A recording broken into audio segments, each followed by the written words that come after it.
गुजर academician meet. पहले मैं अपना परिचय देता हूँ। Myself doctor Shrinivas Gurjar, assistant professor department of chemistry, government college Hindaun city. मैं मूलतः हिंडौन सिटी से ही बिलोंग करता हूँ, कंजौली गांव का रहने वाला हूँ। और मैंने 2009 में department of chemistry Rajasthan university से एमएससी की थी। उसके बाद 2009 से 2018 तक दिल्ली यूनिवर्सिटी रामजस कॉलेज में असिस्टेंट प्रोफेसर के रूप में कार्य किया। और 2018 से मैं कंटिन्यूस अभी गवर्नमेंट कॉलेज हिंडौन में पोस्टेड हूँ। मैं अपने विचार प्रकट करने से पूर्व मेरे गुरु और मेरे मार्गदर्शक आदरणीय प्रोफेसर प्रेम सिंह वर्मा जी, जब मैंने जुलाई 2007 में डिपार्टमेंट ऑफ केमिस्ट्री में एडमिशन लिया तो सर हेड थे और सर ने हमें एमएससी में पढ़ाया, क्लासेज ली। मैंने उनको अपने मन में आइडियल के रूप में रखा, अपना मार्गदर्शक रखा। जब मैं 2008 में मिलने गया सर से जून में एग्जाम होने के बाद, एमएससी प्रीवियस बहुत शॉर्ट में कर रहा हूँ, तो सर ने कहा किसकी प्रिपरेशन कर रहे हो, आप नेट निकाल के आए। मैंने 3 मंथ बाद ही एमएससी प्रीवियस के बाद जो एग्जाम लगती है जून मंथ में, उसमें एग्जाम दिया और नेट क्वालिफाइड हो गया। मैं पुणे मिलने गया, अच्छे से बात की सर ने, उन्होंने कहा JRF निकाल के आओ। दिसंबर 2008 में एग्जाम दिया, फरवरी में रिजल्ट आया, मेरी JRF हो गई, साथ में मेरा गेट क्वालिफाइड हो गया। सर ने कहा अब आपको PhD अच्छे इंस्टीट्यूट से करनी है। उसके बाद MSc कंप्लीट हुई। मैं IIT में 1-2 जगह इंटरव्यू देने गया, लेकिन घर वालों के मन में आया सिविल सर्विसेज की तैयारी करें। मैं उस पॉइंट पे आऊँगा अभी।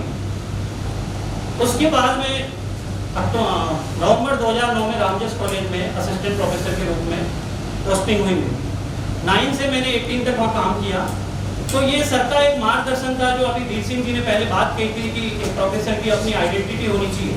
मेरे मन में वो आदर्श थे, आज भी हैं।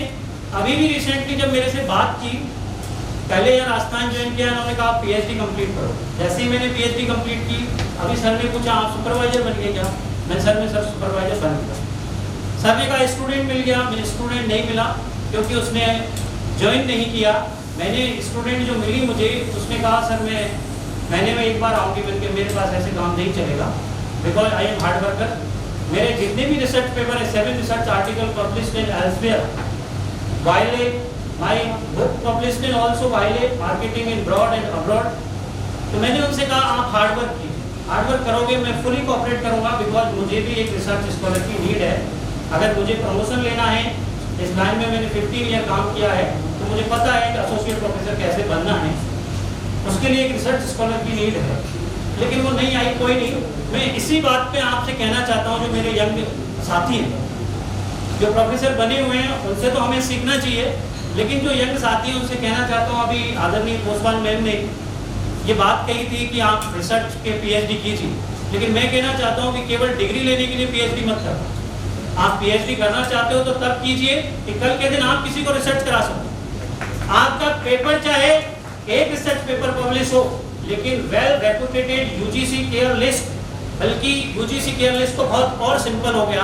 मैं कहता हूँ स्कॉपस, वेब ऑफ साइंस, मेरे जितने भी रिसर्च आर्टिकल हैं वो वेब ऑफ साइंस। अभी रिसेंटली भी पब्लिश हुआ था 17 मई को। मेरा कोलैबोरेशन जामिया से भी है, दिल्ली से भी है, सऊदी अरब से भी है। और मैं सर से कह के ही गया था, मैंने कहा सर जामिया में मुझे टीचर इंटरफेस फॉर एक्सीलेंस, जो गवर्नमेंट ऑफ राजस्थान की एक स्कीम थी प्रोजेक्ट, उसमें भी मैं वर्क करने के लिए गया। वहाँ भी किस्मत से मुझे अपने मुस्लिम समुदाय से बिलोंग करते थे वो गुर्जर, उन्होंने मेरा बायोडाटा देख के, क्योंकि surname doctor Shrinivas Gurjar है, तो गुर्जर के नाते उन्होंने मुझे एक्सेप्टेंस लेटर दे दिया। लेकिन जब मुझे पता चला तो खुशी इस बात की थी कि वो भी गुर्जर थे, और कहीं ना कहीं गुर्जर के नाते सॉफ्ट ऑर्डर उन्होंने मुझे दिया, क्योंकि उसमें फॉर्म में ये कंडीशन थी कि आपको ये एक्सेप्टेंस मिलेगा, आपको नेशनल या इंटरनेशनल टॉप रैंकिंग यूनिवर्सिटी से, तभी आप TIE के तहत जा सकते हो नेशनल ट्रेनिंग प्रोग्राम में। तो कहीं ना कहीं अपने समाज का व्यक्ति आपको चाहता है। जो लोग यहाँ पे बैठे हुए हैं वो सब भी अपने समाज के लिए फेवर करते हैं, ये एक ह्यूमन टेंडेंसी है। आप नहीं कहोगे तब भी करते हैं। बहुत सारे लोगों की आदत होती है कि वो दिखावटी करते हैं, और बहुत सारे लोगों की, क्या मैं मेरे गुरु की आदत बता रहा हूँ, वो कभी नहीं कहेंगे मैं तुम्हारा भला कर रहा हूँ, और काम अपना कर ही जाएंगे। तो हमारी सोच ऐसी होनी चाहिए। एक बात जो राजस्थान एजुकेशन में मुझे यहाँ मिली जो बड़ी चोट पहुंचाती है कि यहाँ क्लास लेने से कोई मतलब नहीं। शायद किसी को बुरा लगे, मैं अपना बता रहा हूँ इंदौर कॉलेज का क्या, और जितने भी कॉलेजों में जाता हूँ, क्लास मत दो, बाकी प्रिंसिपल के ईट की रह के स्कॉलरशिप का काम करो, एडमिशन करो, एग्जाम कराओ। मैं आपसे पुनः कह रहा हूँ, अगर जिस टीचर ने क्लास छोड़ दी उसका एजुकेशन, उसकी जो आगे बढ़ने की अपडेशन है वो खत्म हो जाएगी। तो मेरे यंग साथियों से मेरा अनुरोध है, आप क्लास लें। आप क्लास लोगे तो बच्चे आपको आइडियल मानेंगे, तभी आप उनको पढ़ा पाओगे। एक अच्छा टीचर वो होता है जो बिना शोर शराबे के घंटे 2 घंटे उसकी क्लास चलो, उसे पता ही नहीं चले कि मेरा 60 मिनट्स कब होगा। स्टूडेंट्स को भी ये फील ना हो। आप इस तरह की बुक लिखो। एक और प्रॉब्लम है, और हम लोग नहीं करेंगे, ये समाज के साथ भी है। स्टूडेंट कहता है मैं एसटीसी कर रहा हूँ, बीएससी छोड़ के चला गया। अरे 4 डिग्रियों का करेगा क्या, 1 डिग्री ढंग से कर दो। अगर आपको 12th के बाद कैरियर काउंसलिंग के माध्यम से हमें जाना चाहिए कि भाई जिस स्टूडेंट को अगर साइंस का नीट में जाना है, आईआईटी में जाना है, वो अपना चार्ट अपनाए, 2 साल तैयारी करे, नहीं होता है सिलेक्शन, बीएससी करे, एमएससी करे, अच्छी यूनिवर्सिटी से रिसर्च करे, इस लाइन में आ सकता है। हम भी इसी तरीके से आए थे। जिसको सिविल सर्विसेज में जाना है, क्यों ना वो ग्रेजुएशन से ही कोई सब्जेक्ट की प्रिपरेशन करे। वो जब मास्टर डिग्री कर लेता है, मेरे साथ भी यही हुआ था, तब हम सोचते हैं कि अब मैं सिविल सर्विसेज की तैयारी करूँगा। तब तो टाइम ही निकल चुका होता है। पढ़ने की भी एक लिमिट होती है, डेडिकेशन के साथ पर्टिकुलर चीज को पढ़ने की एक लिमिट होती है। स्टूडेंट हमसे कई गुना इंटेलिजेंट होता है, ये मेरी पर्सनल ओपिनियन है, क्योंकि हम एक सब्जेक्ट पढ़ाते हैं, स्टूडेंट कई सब्जेक्ट पढ़ता है। हमारे समाज के भी कई हैं, लेकिन आपको उनके सामने आइडियल बनना पड़ेगा। आप ऐसी बुक्स लिखिए, टेक्स्ट बुक लिखिए, आप पेपर लिखिए अच्छे से, जिनको बच्चे पढ़ सकें। आज हो क्या रहा है, सारथी पढ़ रहे हैं और वो पास भी नहीं हो रहे। इस दिशा और दशा को दिखाने वाले कौन है? यहाँ पर जो उपस्थित लोग हैं वो इस दिशा और दशा को दिखाने वाले, क्योंकि बड़ी जगह हमारे बहुत कम लोग हैं, कॉलेजेज में है भी हैं तो लिमिटेड। मुझे एक इंग्लिश की एक स्टूडेंट मिली जो बिल्कुल ही गरीब फैमिली से थी, तो उसने कहा सर मुझे बुक्स दिला दीजिए लाइब्रेरी से। मैं मेरी लाइब्रेरी में गया, वैसे तो वहाँ 25,000 बुक्स हैं, लेकिन काम की एक बुक्स भी नहीं, धूल चटी हुई। ये लाइब्रेरियों की एक्चुअल बता रहा हूँ, और मैक्सिमम कॉलेजेज में होगा। वो बात अलग है, दिल्ली यूनिवर्सिटी के कॉलेजेज में बीएससी में स्टूडेंट डिफरेंट राइटर की बुक पढ़ता है, और मैंने सब कुछ वहीं से सीखा। लेकिन एक होम टाउन होने के नाते में यहाँ आ गया।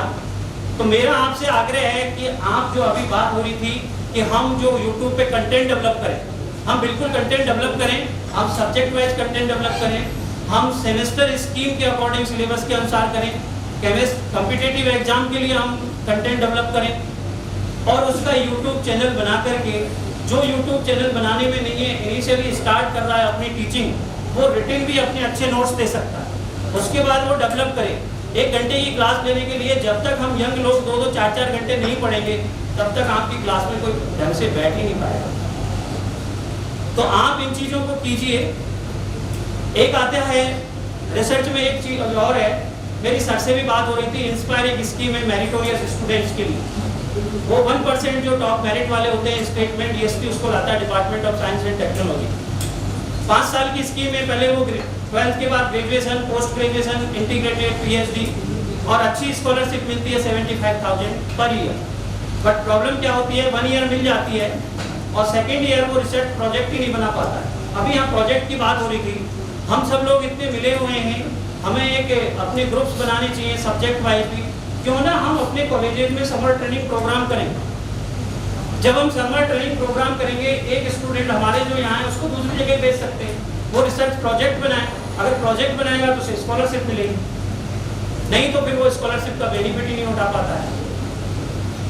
कैरियर काउंसलिंग स्पेशली बच्चा 12th के बाद जो लोकल डिस्ट्रिक्ट लेवल के प्रोग्राम ऑर्गेनाइज करा के, विभिन्न जो टीम है, जीकेट की भी टीम है, अन्य अदर टीम्स भी हैं, या खुद प्रोफेसर, जो भी स्टूडेंट अच्छा लगे उसको एक ब्रॉड स्पेक्ट्रम दिखाए, डाइवर्जन दिखाए कि आप कहाँ कहाँ जा सकते हो। ऐसा नहीं है कि वो मेडिकल और इंजीनियरिंग में सेलेक्ट नहीं हुआ तो नहीं जा सकता, वो आईआईएससी बेंगलोर में भी जा सकता है। वो जो कंपनी है, ओएनजीसी है, एमटीपीसी है, मल्टी जो कंपनी है, पीएसयू जो प्राइवेट सेक्टर यूनिवर्सिटीज के हैं, बहुत सारे ब्रॉड स्पेक्ट्रम में जहाँ पे जाए, लेकिन उनको दिखाने वाले इन सब चीज़ों का पहले हमें नॉलेज होगा, तब हम उनको दिखाएंगे। आज का जो ये कार्यक्रम ऑर्गेनाइज किया, जो भी कमेटी है, चाहे डॉक्टर कैलाश जी हैं, डॉक्टर कुलदीप जी हैं और डॉक्टर जगराम जी जिनसे कई बार बात हुई, हमारे यहाँ भी बीच में जो बैठे हुए हैं डॉक्टर बच्चन जी, जब मैं और ये गुजर हॉस्टल में रहते थे तो ये मेरे कमरे में कई बार आते थे, ये मजाक करते थे क्या बेंजीन बनाते रहते हो। मैं इनसे कहता था सर आप ज्योग्राफी के हो, ये बेंजीन एक दिन किस्मत बनाएंगे और रियली ऑर्गेनिक केमिस्ट्री मेरे ब्लड में। तो ये चीज़ जब तक हमारे अंदर नहीं होगी, वो कसाना जी बैठे वो भी कह रहे आज ज्योग्राफी में, कह रहे यार पेपर पब्लिश करना है, मेरे अंदर पता नहीं इसको नफरत मानना है, कुछ भी मानो, मैं सेंटेंस ले रहा हूँ पर केवल more than number of degrees, more than number of paper जिनकी कोई क्वालिटेटिव नहीं है और क्वांटिटेटिव पे आप जा रहे हो, मुझे पसंद नहीं, व्यक्तिगत तौर पे पसंद नहीं है और मैं मानता हूँ कि एज ए एकेडमिशियन होने के नाते भी पसंद नहीं करनी चाहिए, हमें क्वालिटेटिव वर्क पे ध्यान देना चाहिए। थैंक यू सो मच, क्योंकि और बहुत लोग करता है।